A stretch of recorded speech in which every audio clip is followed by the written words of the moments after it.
D'abord, je vous salue et je vous accueille sur la chaîne de YouTube Kwiga Indimi TV Rwanda. Mbere na mbere ndagusuhuje kandi ndakwakiriye kuri chaîne ya YouTube Kwiga Indimi TV Rwanda. Dukomeje amasomo yacu yo kwiga igifaransa. Tugeze ku kwiga igifaransa isomo ry'159. Niba utarakanda subscribe, kanda subscribe, ujye bukagukanda like ndetse unasharinga amasomo yacu ku nshuti n'abavandimwe. Reka dutangire isomo ryacu ry'uyu munsi. Turakomeza turebera hamwe interuro zitandukanye dukenera mu buzima bwa buri munsi. Ici nous avons la phrase: dans quelle ville habite Paul? Dans quelle ville habite Paul? Paul atuye mu wuhe mujyi? Dans quelle ville habite Paul? Ici nous avons dans quel pays est la ville de Kigali? Dans quel pays est la ville de Kigali? Umujyi wa Kigali, la ville de Kigali, uri mu kihe gihugu? Ici nous avons où est-ce qu'il va chaque matin? Où est-ce qu'il va chaque matin? Nihe ajya buri gitondo? Où est-ce qu'il va chaque matin? Nihe ajya buri gitondo? Ici nous avons à quelle heure est-ce qu'il commence à travailler? À quelle heure est-ce qu'il commence à travailler? Ni kuyihe saha? À quelle heure est-ce qu'il commence à travailler? Atangira gukora. Commencer ni gutangira, travailler ni gukora. Ni kuyihe saha atangira gukora? À quelle heure est-ce qu'il commence à travailler? Continuons. Ici nous avons où est-ce qu'il va le lundi après le travail? Où est-ce qu'il va le lundi après le travail? Iyi u ibaza ahantu. Nihe ajya? Où est-ce qu'il va? Nihe ajya le lundi kuwa mbere, après nyuma le travail y'akazi? Où est-ce qu'il va le lundi après le travail? Ici nous avons je cherche un restaurant. Je cherche un restaurant. Nshaka restaurant. Ici nous avons nous regardons le mannequin.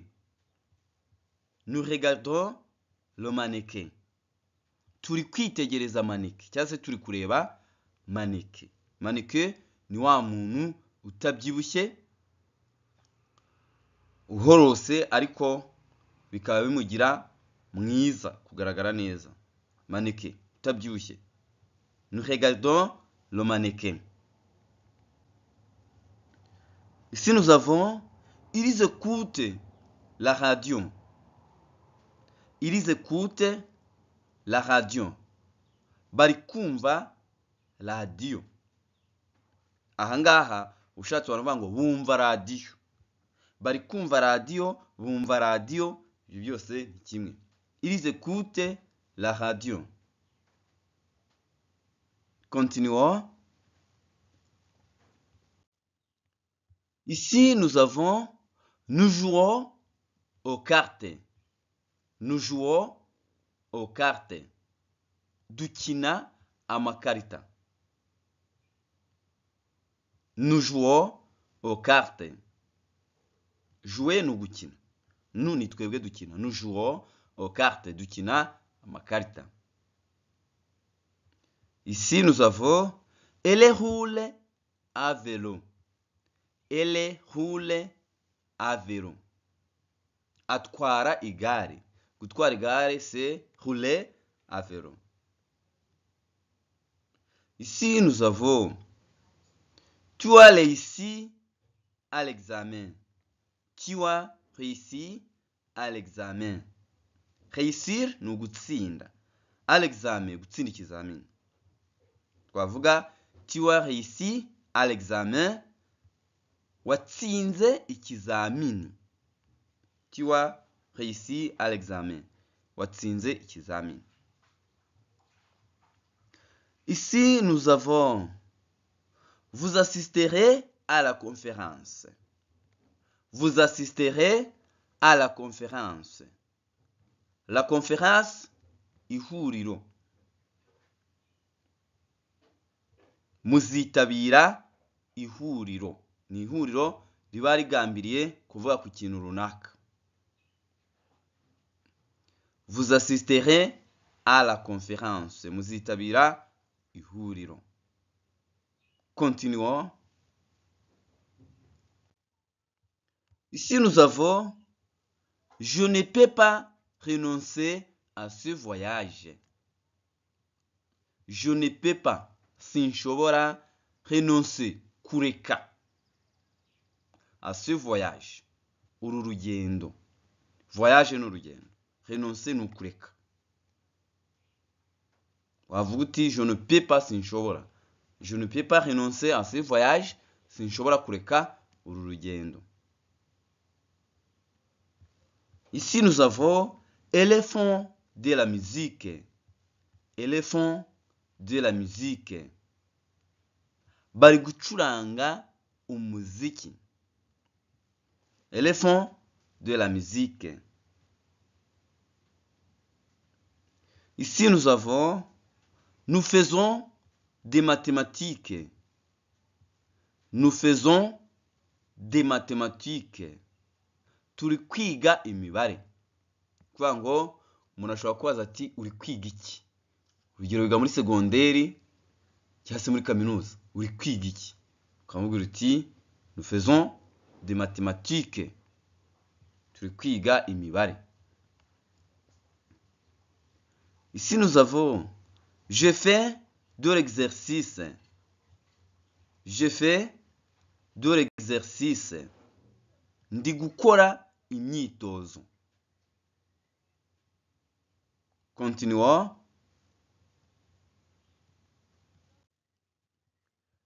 Ici, nous avons Jean va au marché à pied. Jean va au marché à pied. Iyo uri kugendesha ibirenge tuvuga ngo marché à pied. Yohana ajya ku isoko n'ibirenge. Niba ngo ntagenda mu modoka. Jean va au marché à pied. Ici, nous avons Mireille part en vacances. Entrée. Mireille part en vacances. Entrée. Mireille ajya mu biruhuko muri gari ya moshi. Mireille part en vacances. Entrée. Ici, nous avons il va en Tunisie en avion. Il va en Tunisie en avion. Ajya muri Tunisia mu ndege. Il va en Tunisie en avion. Ici, nous avons Marie va au travail en bus. Marie va au travail en bus. Maria ajya ku kazi muri bisi. Continuons. Ici, nous avons quelquefois elle va à l'école à vélo. Quelquefois elle va à l'école à vélo. Rimwe na rimwe ajya ku ishuri ku igare. Ici, nous avons j'ai rendez-vous chez le médecin. J'ai rendez-vous chez le médecin. Mfite gahunda kwa muganga. Ici nous avons réjouis-moi chez Denise. Réjouis-moi chez Denise. Nsange kwa Denise. Cyangwa se nsanga kwa Denise. Réjouis-moi chez Denise. Ici nous avons je vais chez mes grands-parents. Je vais chez mes grands-parents. Ngiye kwa nyogokuru na sogokuru. Cyangwa se ngiye ku babyeyi b'ababyeyi banjye. Ici nous avons demain je resterai chez nous. Demain je resterai chez nous. Ejo nzaguma iwacu. Demain je resterai chez nous. Ejo, demain, nzaguma. Je resterai chez nous. Iwacu. Merci beaucoup mes chers amis, les amis de chaîne de YouTube Kwiga Indimi TV Rwanda.